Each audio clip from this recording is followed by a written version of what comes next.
नमस्कार साथियों, आप सुन रहे हैं ज्ञानशिला। आज की वीडियो फिर पूज्य श्री भाई जी के पत्र पर आधारित है और ये एक साधक द्वारा लिखा गया पत्र था। जो सवाल उन साधक ने पूज्य श्री भाई जी से किया था, वही सवाल प्रायः लोगों के मन में भी रहता है। कुछ लोग पूछते हैं, कुछ लोग नहीं पूछते। तो आइए उस पत्र के विषय में चर्चा करते हैं।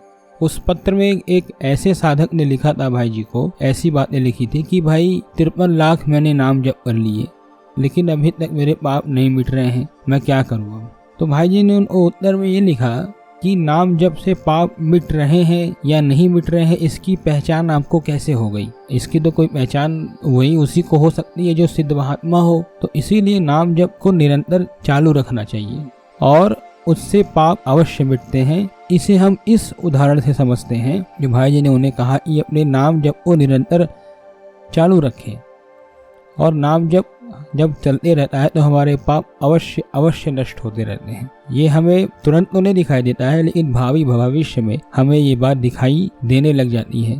जब धीरे धीरे जैसे जैसे सात्विक गुणों का विकास और तामसिक गुणों का कम होना और आनंदमय जीवन होने लगता है, तब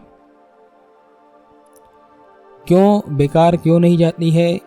जैसे कोई छात्र पढ़ाई करता है और वो बहुत मेहनती छात्र है, तो जैसे उसकी पढ़ाई कुछ ना कुछ उसे देगी, उसी प्रकार से हमारी साधना भी हमें जरूर कुछ न कुछ देती है। आगे लिखते हैं कि जब कोई चीज़ निरंतर चलती रहती है तो वह उसका एक बड़ा ही परिणाम होता है भावी भविष्य में। और नाम जप को हमेशा ये कभी नहीं सोचना चाहिए कि हमारा इससे पाप नष्ट हो रहा है कि नहीं हो रहा है, हमारी स्थिति तो वैसे ही चल रही है। क्योंकि देखें, ये एक ऐसी चीज़ है जिसे आप आज के डेट में कर सकते हैं। बाकी साधनाएं तो बहुत कठिन है। अब जब ये नहीं होता है लोगों से, तो बाकी चीज़ों में तो वो बिल्कुल ही फेल हो जाएंगे, क्योंकि आजकल की जीवन शैली ऐसी हो गई है। उन साधक को और भी पत्र में आगे लिखते हुए कहते हैं कि अपनी साधना पर बार बार संदेह होना भी ये गलत बात है। इसीलिए अपनी साधना पर संदेह न करते हुए नाम जप करते रहें, उस पर बिल्कुल भी संदेह न करें। एक बहुत बड़े सन्यासी हुए, संत हुए हैं, वे गायत्री के 3 पुरुष चरण कर चुके थे, लेकिन उनके जीवन में कोई बदलाव नहीं दिख रहा था। तो फिर उन्होंने उसके बाद से छोड़ दिया। और जो पुरुष चरण होते हैं वे कई करोड़ के एक माने जाते हैं।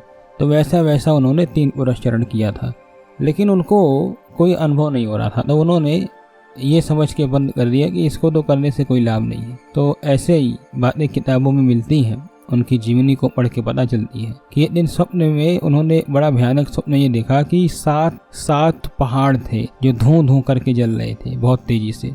और ये उस दृश्य को देख करके भयभीत हो गए। इनकी नींद अचानक से खुल गई, और जब इनकी नींद खुली तो सामने माँ गायत्री बिल्कुल ही प्रकट थी, जिनका वे जाप करते थे। उन्होंने कहा कि देखो, तुमने ये स्वप्न में देखा 7 पहाड़ बड़े बड़े जो जल रहे थे, मानो जंगल में आग लगी हो, ये तुम्हारे कई जन्मों के पाप थे जो उस गायत्री मंत्र के जप से जल के खत्म हो गए थे, और तुम अब तक शुद्ध नहीं हुए थे, इसीलिए मैं अब तक तुम्हारे सामने नहीं आ रही थी। तो ये जो तुमने जलते हुए देखा है, ये तुम्हारे पापों का ढेर था। तो मैं उसका अनुभव तो अपने जीवन में, प्रत्यक्ष जीवन में नहीं हो रहा था, लेकिन वो अंदर ही अंदर काम कर रही थी, जैसे दवा काम करती है। तो ये यहाँ तक भाई जी का पत्र था। देखिए, अभी हाल ही में जेईई मेंस का, IIT की जो प्रवेश परीक्षा होती है इंजीनियरिंग कॉलेजेस की, JEE mains joint entrance examination, उसमें बहुत से बच्चे पहले अटेम्प्ट में नहीं सेलेक्ट होते हैं, फिर 1 साल रुक करके ड्रॉप लेते हैं, फिर पढ़ाई करते हैं। उसमें भी कुछ होते हैं, कुछ सेलेक्ट नहीं होते हैं। जो नहीं होते हैं वे उदास हो जाते हैं, लेकिन फिर भी वे अपना कहीं ना कहीं से इंजीनियरिंग कर लेते हैं। तो जो पढ़ाई थी, वो पढ़ाई तो उनको कुछ ना कुछ दी ही ना, कुछ ना कुछ उनको दी। इसी प्रकार से हमें भी अपनी साधनाओं को चालू रखना चाहिए। ये भाई जी के पत्र का आशय था। आपको ये वीडियो कैसा लगा हमें कमेंट सेक्शन में बताएं।